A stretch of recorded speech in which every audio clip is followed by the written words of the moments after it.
Ju përshëndesësh nga studio i lajmeve këtu në ABC News, i ftuar në studion tonë është kryetari i grupit parlamentar socialist, zoti Taulant Balla. Mirë se erdhët, zoti Balla. Faleminderit për ftesën. Ka patur në fakt një lajm të ditës sot përballja me Partinë Demokratike për sa i përket reformës zgjedhore. Ndjekim reagimin e zotit Basha, kryetarit Partisë Demokratike, fakt është Partia Demokratike që ka depozituar në kuvend kërkesën për ngritjen e një komisionin ad hoc për reformën zgjedhore. Ndjekim materialin, rikthehemi në studio.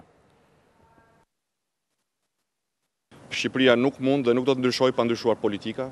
Politika është burimi i gjithë këqijave në vend, ndaj reforma politike është përparësia kryesore. Ndërsa Lulzim Basha e bëri këtë deklarat, kërkesa për aty që demokratët e quajnë hap të parë për reformën politike ishte zyrtare. Demokratët kërkojnë reformë zgjedhore me 3 kushte. E para, të ofrojë votimin dhe numërimin elektronik, e dyta të ulë rolin e kryetarëve dhe partive politike, dhe e treta të fuqizojë, t'ju jap më shumë pushtet qytetarëve për të vendosur mënyrën e përfaqësimit të tyre në parlament dhe në të gjitha organet e tjera vendimarrëse. Marrëveshja e 18 majit është shkelur dhe pozicionin e Edi Ramës në këtë reformë e njeh përkajshi. Kjo jo për fantazinë tonë, as për dëshirën tonë për të krijuar konflikt në mënyrë të panevojshme. Por sepse Edi Rama u rreshtua edhe kësaj radhe, si kundër në 2015, si kundër në zgjedhjet e pjesëme të Dibrës, në anën atyre që ju amohojnë vullnetin qytetarëve përmes angazhimit të parave, të pista, dhunës kriminale dhe interesave të tjera që nuk përfaqësojnë interesin e qytetarëve. Ndaj ne llogarisim Edi Ramën në këtë përpjekje jo si alat për reformimin e sistemit politik, po si vetë problemi. Dhe më kundërshtarin përballë nuk ka komunikuar. Zoti Basha ka kanale komunikimi mazhorancë? E duke mos pasur besim te kryeministri, ka vënë si kusht të tretë që për reformën zgjedhore tu merret mendim dhe qytetarëve. Demokratët kërkojnë reformë të thellë zgjedhore, por rezervohen të flasin për sistemin që duan në pritje të konsultimit më të gjerë se sa me partitë politike në parlament. Jemi të hapur për çdo model. Sa për votën e emigrantëve, të cilën mazhoranca e ka shndërruar në kryefjalë këtë ditë, Basha refuzon të cilësohet si ide e socialistëve, ndërsa tregohet i hapur, i bën thirrje palës tjetër të mos e shndërrojë dhe këtë në një fasadë. Kjo qeveri nuk i ofroi shqiptarëve votën e lirë as për banorët këtu në Shqipëri e jo më për qytetarët që jetojnë jashtë vendit. Prandaj reforma zgjedhore përfshir votimin elektronik dhe numërimin elektronik është një hap i domosdoshëm që do të garantojë dhe objektivin ton, që është garantimi i votës për të gjithë qytetarët shqiptar kudo që jetojnë. Kthehemi në studio, zoti Balla, ju e keni ndjekur gjatë gjithë ditës së sotme, cili është komenti juaj? Kam parasysh 3 momentet e zotit Basha: votim elektronik, ulja e rolit kryetarëve të partive, forcimi i rolit qytetarëve. Mua më vjen mirë që zoti Basha është rikthyer tek marrëveshja 18 majit, po të kemi parasysh një pikë ende pa zbatuar nga ajo marrëveshje, është pikërisht një reformë e thellë dhe e plot zgjedhore, e cila të garantojë një proces sa më transparent dhe të besueshëm zgjedhor, sikurse të rregullojë një deficit demokratik të institucioneve që burojnë nga vota, po të kemi parasysh faktin që më shumë se 1/3 e shqiptarëve nuk jetojnë aktualisht në Shqipëri, por ata për shkak se janë shtetas shqiptar e për shkak se i kanë shërbyer Shqipërisë e i shërbejnë Shqipërisë aq shumë, duhet që të jenë vendimarrës në drejtimin që ecën Shqipëria jonë, dhe vota e tyre në 2021 është një mast për ne. Jemi angazhuar para shqiptarëve edhe në zgjedhjet e 25 qershorit, që ne do të mundsojmë votën e shqiptarëve kudo që ata jetojnë, e për këtë shkak është edhe ndryshimi strukturor i qeverisë son përmes një ministrie për diasporën, e cila do të garantojë një përthithje të gjitha nevojave dhe të komunikimit që ka qeverisja jonë me shqiptarët që jetojnë jashtë territorit. 3 pretendimet e zotit Basha si u duken: votim elektronik, ulja e rolit kryetarëve të partive, forcimi i rolit qytetarëve. Unë nuk dua të hyj në një polemik me zotin Basha apo me Partinë Demokratike në këtë fazë të procesit. Nuk paragjykojmë asnjërin prej kërkesave, sikurse duhet ta them qartë që reforma kaq të rëndësishme nuk bëhen me ultimatume.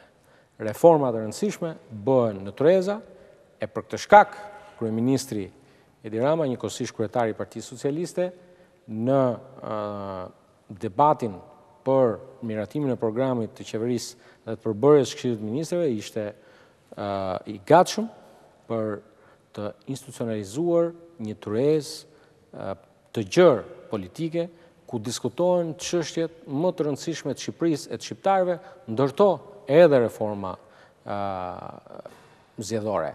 Për sa i përket kërkesës në aspektin institucional, në emër të grupit parlamentar të Partisë Socialiste, unë kam thënë shumë qartë dhe edhe kryeministri ishte shumë i qartë në qëndrimin e tij, reformë zgjedhore që nesër Komisionin e Reformës mbi parimet tashmë të gjithë pranuara të barazisë në përfaqësim dhe në bashkëdrejtim, me qëllim që ne të hartojmë ndryshimet ligjore. Por nuk mund të rri pa u shprehur lidhur me disa prej këtyre kushteve. Dhe nuk po hy tek pjesa e votimit elektronik, kjo është një çështje që i takon ekspertëve, le të shprehen ekspertët, ne kemi thënë edhe në prill të këtij viti, kemi thënë dhe në shtator të vitit kaluar, që nëse ekspertët sugjerojnë zgjedhjet janë ata që i caktojnë, nuk janë kryetarët e partive politike. Se këtu themi që kryetarët e partive politike nuk kanë drejt merren me këtë punë dhe pastaj kryetarët e partive politike hynë dhe merren me teknikalitetet e sistemit. Pra votimin elektronik. Tani, ndër këtë t'ua lëm ekspertëve dhe t'ia lëm Komisionit Reformës Zgjedhore ta thonë ata. Por të gjithë e dim çfarë problematike ka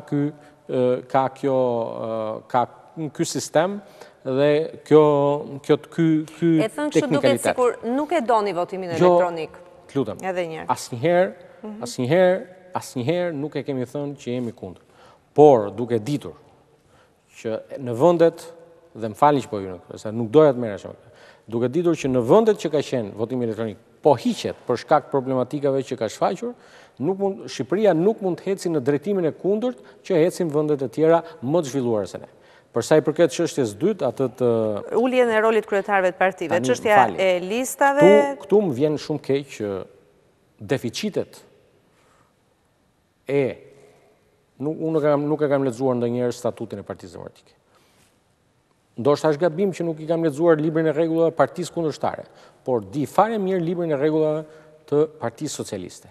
Edhe nëse zoti Basha bëri gabim që nuk lexoi statutin e Partisë Demokratike, ku ishte i detyruar që vendimarrjen e përzgjedhjes së listës kandidatëve për deputet të mos ta merrte gjithë përgjegjësinë vet, por ta ndante atë në organet kolegjale të partisë tij, siç mund të jetë kryesia apo këshilli kombëtar, këtë gjë ne nuk e kemi bërë. Lista e kandidatëve për deputet Partisë Socialiste në zgjedhjet e 25 qershorit ka ardhur përmes një procesi të konkluduar në mbledhjen e kryesisë së Partisë Socialiste. Dhe nuk ka qenë kryetari i Partisë Socialiste që ka njoftuar listën e kandidatëve, por kanë qenë drejtuesit politik të mandatuar për secilin qark në vete. Dhe ju jeni dëshmitare se keni qenë live atë natë, ku keni transmetuar. Dhe duhet ta them, po këtu ju e dini fare mirë që për Partinë Socialiste në këtë 4 vjeçar, bashkëqeverisja me njerëzit është pjesë e dimensionit ton dhe e shtyllës son kryesore në këtë mandat. E për këtë shkak nuk ka nevojë as për ndryshime në kodin zgjedhor, nuk ka nevojë as për rregullime në ligjin e partive politike. Këtu ka nevojë vetëm për vullnet politik brenda strukturave të secilës parti. Nëse një parti nuk dëshiron, siç bëri gabim Partia Demokratike dhe fryti është rezultati 25 qershorit që të jetë e hapur përballë komuniteteve, përballë njerëzve, por njerëzit që zgjedh përfaqësoj, është çështje e tyre. Por unë nuk mendoj që, edhe ju them sinqerisht, nuk ka modele të ngjashme që ndërhyet në kodin zgjedhor për mënyrën se si konsultohet partia, leadershipi i saj. Pra çështja e kryetarit është çështja e statutit të partive në opinionin tuaj. Patjetër. Forcimi i rolit qytetarëve, madje dhe për votën e emigrantëve, zoti Basha e tha në për të që dhe mund t'ju drejtohet qytetarëve. Nuk e dim nëse do të artikulohet nesër pas nesër çështja edhe një referendumi, por si mund të jetë forcimi i rolit të qytetarëve në opinionin tuaj kjo shtyllë e tretë e ngritur nga zoti Basha? Do të ketë parasysh? Patjetër, forcimi i rolit të njerëzve të thjeshtë në procesin bashkëqeverisës me Partinë Socialiste është aja e këtij mandati qeverisës që ne kemi marrë. Por duhet ta themi shumë qartë që të mos t'i bëjmë gjërat lëmsh kur gjërat janë shumë të qarta. Ne kemi nevojë për një reformë zgjedhore që pikë pari merr në vlerësim dhe i përkthen në amendamente, në kodin zgjedhor, në librin e rregullave të zgjedhjeve të Shqipërisë, gjitha problematikat që lidhen me mënyrën e administrimit të votës, me mënyrën e organizimit të fushatës zgjedhore, me mënyrën e numërimit të votës, unë bie tërësisht dakord që një hap i madh dhe i rëndësishëm për Shqipërinë në zgjedhjet e ardhshme parlamentare, do isha shpresplot që nëse kjo mund të realizohej në zgjedhje lokale, ishte numërimi elektronik. Është një model tashmë funksional në shumë vende. Ne jemi të gatshëm dhe këtu dua ta ndërpres sepse çdo lloj deklarata ime mund të merrej dhe të interpretohej gabim nga ana e Partisë Demokratike apo e zotit Basha. Zoti Basha, kërkesa juaj është depozituar në Kuvendin e Shqipërisë e sigurisht konferenca e kryetarëve dhe institucionet e tjera të kuvendit të drejtuara nga kryetari i kuvendit do të marrin në shqyrtim kërkesën e më pas vendimi i kuvendit për krijimin dhe funksionimin e Komisionit të Reformës. Po na ndjek dikush njohës shumë i mirë i ligjeve, thot përse mos të vendoset në kohë preliminare për sa i përket çështjes listave të kryetarëve të partive të funksionit të tyre. Pra të ketë zgjedhjet parakoshme apo preliminare brenda partive për çështjen e kryetarëve të partive. Duke qenë se jemi në një, e kuptoj sugjerimin, duke qenë se ne vim nga partitë të forta, ku liderët kalojnë një 4 vjeçar, forcohen, ndrojnë statutet siç duan vetë, ka pasur kontestime edhe në Partinë Socialiste në momentet saktuara. Nuk do të ishte kjo një mënyrë më e mirë? Atëherë, Mlioni, t'ju them që në këtë fazë ka mendime të ndryshme. Mendimi im që këto çështje i zgjedhin statutet, librat e rregullave brenda partive politike, mendimi i ndjekësit tuaj profesionist që thotë që ka modele. Këtu jam i gatshëm me atë profesionist që të bëjmë diskutime në një tryezë dhe cilin modelet të mira dhe të këqija të kësaj çështje. Do t'i pranoni këto modele pra? Këto janë pjesë e diskutimit të komisionit. Por ajo që duhet të them është, dhe është shumë e qartë, zoti Basha ka disa ide. Bashkë ndjekësi juaj ka disa ide. Nuk ka rëndësi, ka njerëz që... Por e rëndësishme është që këto të shërtohen. Por ama është shumë thelbësore të mos përmes këtyre fjalosjeve të fshihet çështja kryesore që duhet adresoj reforma zgjedhore në Shqipëri. Nuk ka dhe nuk mund të ketë një vot tërësisht demokratike që përfaqëson shqiptarët në 2021 nëse shqiptarët që jetojnë jashtë territorit të Shqipërisë nuk u jepet mundësia për të votuar. Se mund të votojnë elektronikisht, Partia Demokratike këtë, se mund të votojnë me post, se mund të votojnë në qendra votimi që mund ngrihen sipas praktikave qoftë në ambasada apo tjera të Republikës Shqipërisë në për vendet ku ata jetojnë, kjo është çështje që i takon teknicienëve të cilët duhet ta zgjidhin përmes komisionit. Ne nuk hym në një reformë si kjo me kushte, sepse nuk na lejon Shqipëria dhe shqiptarët që për gjëra të rëndësishme të vendosim kushte. Po, në fakt ka pasur reagim zoti Rama, thot për reformën zgjedhore ka rënë dakord me kryetarin e Partisë Demokratike Lulzim Basha në 18 maj, citoj Ramën të ketë thënë, idet e një pale nuk janë kusht për tjetrën. Nëse do të jemi në këto prandaj dhe unë duhet ta që ju ritheksoj edhe sapo një herë thatë. që ne na vjen mirë që zoti Basha është rikthyer tek 18 maj, e është mirë që zoti Basha t'i qëndroj gjithçka që kemi rënë dakord në 18 maj. Dakord. Nëse Partia Demokratike do të vazhdojë me qëndrimet e saj, do ta bëni të vetëm reformën zgjedhore, do ta kaloni në parlament të vetëm, kam parasysh që keni një shumicë, ndoshta 84-ën, jo me numra, por po të sforconi pak edhe mund ta kapni. Nuk dua të hyj këtij diskutimi, sepse unë jam shpresplot dhe Partia Socialiste shpresplot që ne kemi të gjitha mundësitë që në rrugën e Shqipërisë drejt anëtarësimit të Bashkimit Evropian, një prej çështjeve më të rëndësishme është dialogu me opozitën, e ne duam që ky dialog me opozitën të jetë tërësisht i ndryshëm nga çfarë ka qenë në gjithë këto vite, mos jetë vetëm një fasadë, një takim apo thjesht një marrëveshje, por të jetë një proces, sepse bashkëqeverisja me njerëzit, që u thash është dimension i rëndësishëm për ne, nuk përjashton edhe bashkëbisedimin dhe përfshirjen edhe të opozitës në çështjet e rëndësishme që shqetësojnë Shqipërinë dhe shqiptarët. Besoni pra se ju keni një përvojë shumë gjatë me Komisionin Bipartizan të Reformës Zgjedhore dhe prandaj dhe ju pyes se e njihni në ajër situatën. Besoni që Partia Demokratike do të hyjë në komision dhe do të gjendet gjua apo do të fillojë ai ping-pongu politik i dy palëve që u mbyllën zgjedhjet pa patur një produkt, do shtyhet pafund, gjë që mund të çojë pastaj vërtet realisht në parlament një reformë vetëm të njëanshme. Do ta çoni deri këtu, do të shkojë deri këtu. Nëse ne do të ngrejmë një komision të reformës zgjedhore dhe do t'i lëm mundësi ekspertëve, qofshin këta vendas apo të huaj, të japin rekomandimet e tyre, reforma do të ecë përpara.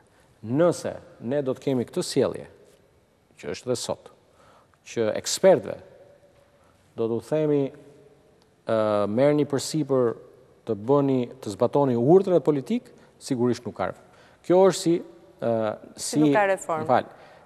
Ne kemi një problem, apo një smundje, dhe as ne, unë, kryetari i grupit, apo zoti Basha, kryetari i Partisë Demokratike, nuk marrim përsipër që këtij problemi t'i gjejmë ilaçin. Ilaçin t'i gjejnë ekspertët dhe të vinë me rekomandimet e tyre. Nëse ne ekspertëve u themi që ilaçi është ky, atëherë nuk gjendet kurrë një zgjidhje për një problematikë sikur se kjo. E prandaj është shumë e rëndësishme që ne të heqim dorë nga ultimatumet, të heqim dorë nga urdhrat politik, e tulemi për të dëgjuar idetë e çdo palë. Dakor, homologu juaj është zoti Petrit Vasili i LSI-s. Shpreh pro reformës zgjedhore, pari thot pret çfarë do të hidhet në tryez, por shpreson që të jetë një nismë sinqert dhe thekson se kohës së tangos mes Partisë Socialiste dhe Partisë Demokratike i ka ardhur fundi. Tani, unë nuk do doja ta komentoja as pak deklaratën e zotit Vasili, megjithëse më vjen mirë për pjesën e parë, ku opozita më e vogël shpreh dakordsinë për të pasur një proces i cili zhvillohet për brenda Komisionit të Reformës. Për sa i përket çështjes së tangos, kjo është një çështje e vlerësimit të zotit Vasili. Në fundit gjithë duhet ta dimë që dy partitë më të mëdha politike, Partia Socialiste në majorancë dhe Partia Demokratike në opozitë, kanë për detyrë dhe duhet ta dimë që le të themi bashkëkryesimi i Komisionit të Reformës Zgjedhore do të jetë nga Partia Socialiste dhe nga Partia Demokratike.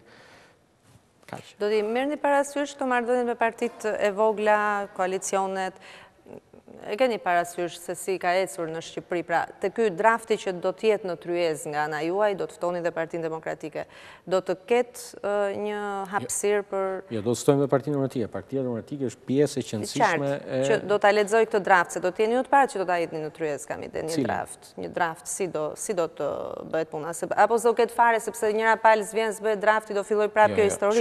Shkoni. E para njëherë kolegët e Partisë Demokratike kemi dëgjuar vetëm përmes ekranit të televizorit. Dhe është mirë që një përfaqësi e tyre e mandatuar nga kryetari ose vetë kryetari, nuk të ta kemi tabu këtë historinë që ne duhet të takohemi dhe të flasim se jemi shqiptare, vëllezër e motra me njëri tjetrin, që mund flasim me njëri tjetrin për gjetur gjuhën e përbashkët. Askush nuk e besonte se më 18 maj mund gjej një zgjedhje.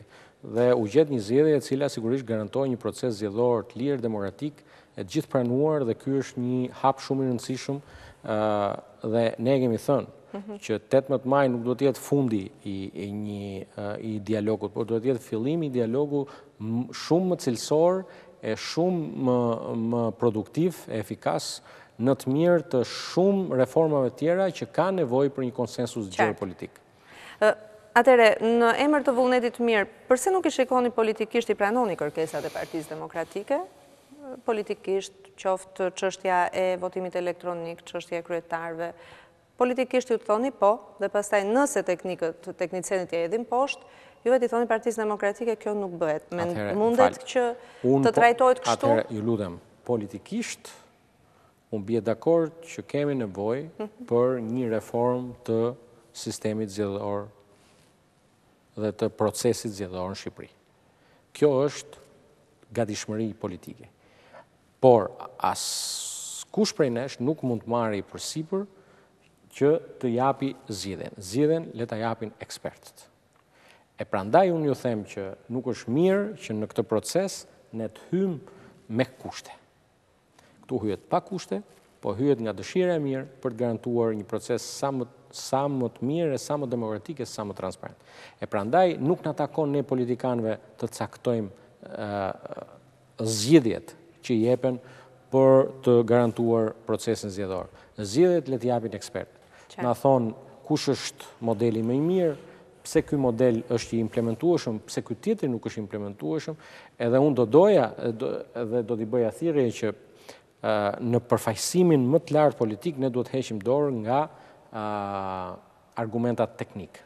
Pjesën teknike le ta bëjnë ekspert, ne të mbajmë nivelin dhe dialogun konstruktiv, e prandaj unë ritheksoj që është shumë e domosdoshme që ne të kemi një komunikim të vazhdueshëm pozit-opozit në shërbim të këtij.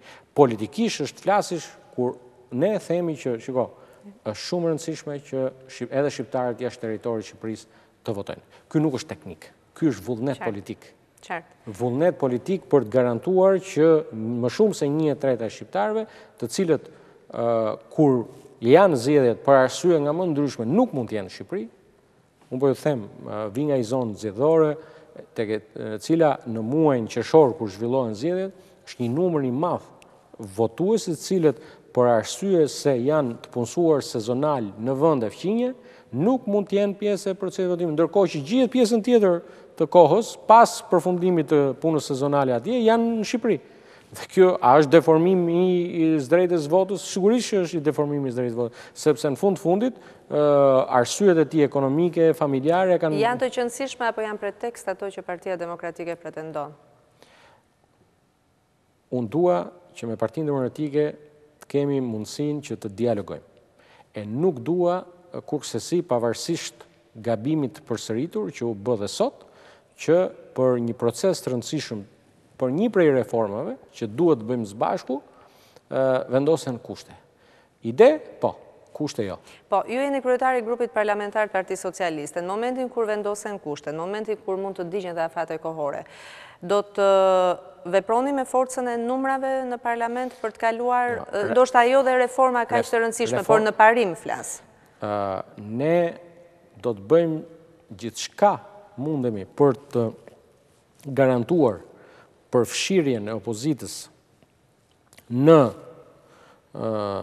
punën e përbashkët për të kryer reforma të rëndësishme për Shqipërinë, por nuk do të humbim kohë për të pritur. Por, duhet ta them, reforma zgjedhore është diçka që nuk mund të bëhet pa Partinë Demokratike. Sepse është një traditë kjo, domethënë e vendosur në themele të forta, të cilën nuk mund të ndryshojmë. Por, ama, përmirësimin e standardeve të procesit zgjedhor, unë nuk besoj që Partia Demokratike do t'jetë kundër. Dakor.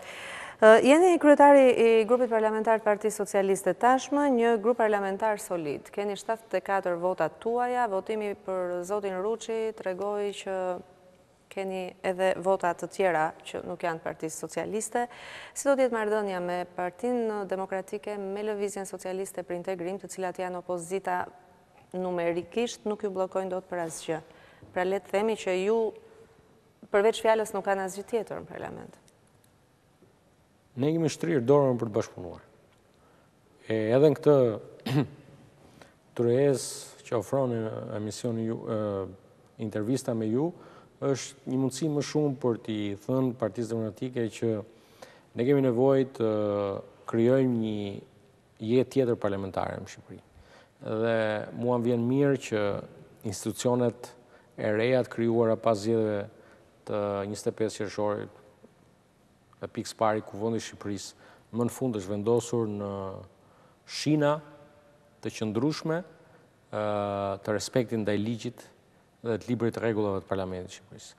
Dhe nuk duhet ta fsheh gjithë vlerësimin maksimal, pavarësisht se nuk jam i surprizuar, sepse kam qenë i sigurt prej ditës parë, prej ditës që zoti Gramoz Ruçi është nominuar në emër të Partisë Socialiste për qenë kandidatura për drejtimin e Kuvendit të Shqipërisë, nuk kam pasur asnjë dyshim që zoti Ruçi do të jetë një garant i respektimit të ligjit e të rregullave të jetës parlamentare.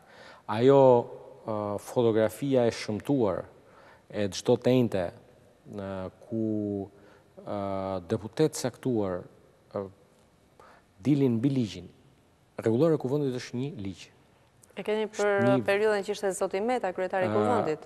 Duhet të them, jo vetëm për periudhën e kaluar që ishte zoti Meta, por duhet të them për 25 vite parlamentarizëm, ku në foltorën e Kuvendit barazia nuk ishte një rregull.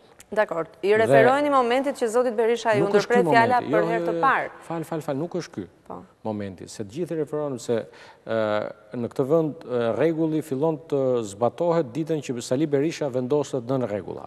Nuk është ky. Për çdo deputet Kuvendit të Shqipërisë. Shikoni në dy krahët. Në të dy krahët. Dhe nuk është, domethënë, duhet kuptojmë diçka që është shumë e rëndësishme. Nuk ka të bëjë kjo vetëm me zotin Berisha.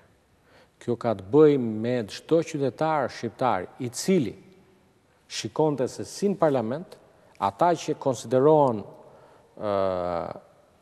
njerëzit, përfaqësuesit më të rëndësishëm të këtij vendi për të marrë vendime në emër tyre, gjë e parë që bënin vetë ata nuk respektonin librin e rregullave mbi të cilët funksionojnë institucionet e tyre. E ky është një mesazh shumë i rëndësishëm e unë duhet t'ju them dhe ne kemi bërë me dije që ky reformim i jetës parlamentare në Shqipëri sapo ka filluar. Dhe unë duhet ju them e duhet të marr pak sekonda nga koha e vlefshme televizive juaj për t'ju thënë që në këtë këndvështrim të ri të reformimit të jetës parlamentare do të jetë edhe marrëdhëniet ndërmjet grupit parlamentar socialist dhe qeverisë, ndërmjet qeverisë dhe Partisë Socialiste që është partia qeverisë kryesore dhe e vetme tashmë në Shqipëri, me qëllim që ky proces të jetë shumë transparent e me qëllim që ajo që për ne është shumë e rëndësishme është që të gjithë njerëzit që kanë votuar për ne, por dhe ata që nuk kanë votuar për ne, të ndihen pjesë e këtij procesi bashkëqeverisë. Ne kemi hapur tashmë e po bëjmë gati një strukturë komunikimi digjitale dhe jo vetëm, me të gjithë njerëzit për t'i bërë ata pjesë dhe për t'i përfshirë gjithë ata në procesin tonë vendimarrës. E deputetët e Partisë Socialiste nuk do t'jenë thjesht dhe vetëm kartona në sallën e Kuvendit të Shqipërisë, por ata do t'jenë një instrument shumë i rëndësishëm, jo në dorë të kryetarit të partisë, as në dorë të kryetarit të grupit, as në dorë të Partisë Socialiste, por në shërbim të njerëzve për të sjellë në grupin parlamentar, e më pas tek qeveria, e më pas tek Kuvendi i Shqipërisë, të gjitha outputet që vinë nga propozimet e njerëzve. Dakor, është fillimi edhe Do kemi kohë Do kemi kohë ta diskutojmë të po. Se sa deputetët E për këtë shkak ne do të kemi javës tjetër gati një marrëveshje ndërmjet ministrave, grupit parlamentar dhe Partisë Socialiste, i cili përmban vetë edhe një kod etik të marrëdhënieve, por më shumë se kaq është pikërisht jetësimi i këtij procesi bashkëqeverisë me njerëzit. Një marrëveshje mes ministrave, grupit parlamentar dhe qeverisë? Dhe Partisë Socialiste. Dhe Partisë Socialiste. Çfarë është kjo marrëveshje? Është një marrëveshje, është një libër rregullash për të garantuar një proces qeverisës shumë transparent e shumë efikas. Kush do ta monitorojë këtë? Duroni më ftoni javës tjetër. Dakor, do t'ju ftojmë të kemi më tej detaje. Ka pasur dy seanca parlamentare, dua t'ju pyes dhe për këtë, si u është dukur? Ju keni... Unë e thash që... Si u është dukur për mbajtja, si u janë dukur opozitarët? Unë e di ku e keni ju... Jo, do doja një opinion vetëm. Dakor. Unë e di ku e keni ju pyetjen, sepse jo të pakt kanë qenë shqiptarët e surprizuar nga cilësia e diskutimeve të disa prej deputetëve të Partisë Demokratike, ndërta dy edhe më të spikatur. Por unë do ta them, e kam thënë dhe në fjalën time në kuvend, ishin të shtirura gjithë ato diskutimet patetike të disa prej drejtuesve të Partisë Demokratike, përfshirë këtu dhe zotin Basha, për sa i përket disa sulmeve të ulta ndaj kryetarit kuvendit zotit Ruçi, të cilat me shpash u munduan të fshehin deficitin e grupit parlamentar të Partisë Demokratike. Më vjen mirë që tashmë që kuptuan që edhe për këto ishin gabim, po heshtin, dhe kjo është diçka e mirë. Reflektimi asnjëherë nuk është të thellohesh në gabim, është gabim më i madh, por të reflektosh në një gabim, kjo është diçka e mirë. Dhe e kam thënë dhe në atë seancë që asnjëherë ndryshimet nuk duhen parë me sy kritik, por misisht e them që pavarësisht vlerësimeve të mia, më vjen keq të shoh që vendin e Astrid Patozit e ka zënë Agron Shehaj. Pavarësisht vlerësimit të aspektit njerëzor e personal, por po të kemi parasysh eksperiencën politike të zotit Patozi dhe çfarë ka sjell deri më tani, ndoshta mund të kenë ndryshim në sjelljen, sigurisht eksperjenca gjithmonë sjell përmirësim, por kjo më vjen keq. Apo pavarësisht subjektivizmeve, domethënë të largosh zonjën Bregu, një ndër ekspertët më të mira të procesit të integrimit që ne kemi me njerëz pa identitet politik e pa eksperiencë caktuar. Duam edhe në Shqipëri është investuar për të krijuar një grup ekspertësh të fushave të caktuar edhe në aspektin e politikës, dhe karrierat e tyre ti hedhësh poshtë. Dhe në këtë aspekt, fakti që zoti Basha sot është ndalur një prej kushteve të heqë dorë vetë nga vendimarrja për draftimin e listave të kandidatë, tregon që ka një vetë pranim të gabimit. Më përmendë dy emra nga PD-ja, po zonja Topalli mungon parlamentit? Se ju keni pasur në nivel personal një përballje politikisht vitën parë. Nuk ndryshon qëndrimi im personal, se nuk do të isha objektiv në këtë çështje, por në një aspekt tjetër, kur dëgjoja deputetët e Partisë Demokratike që ankoheshin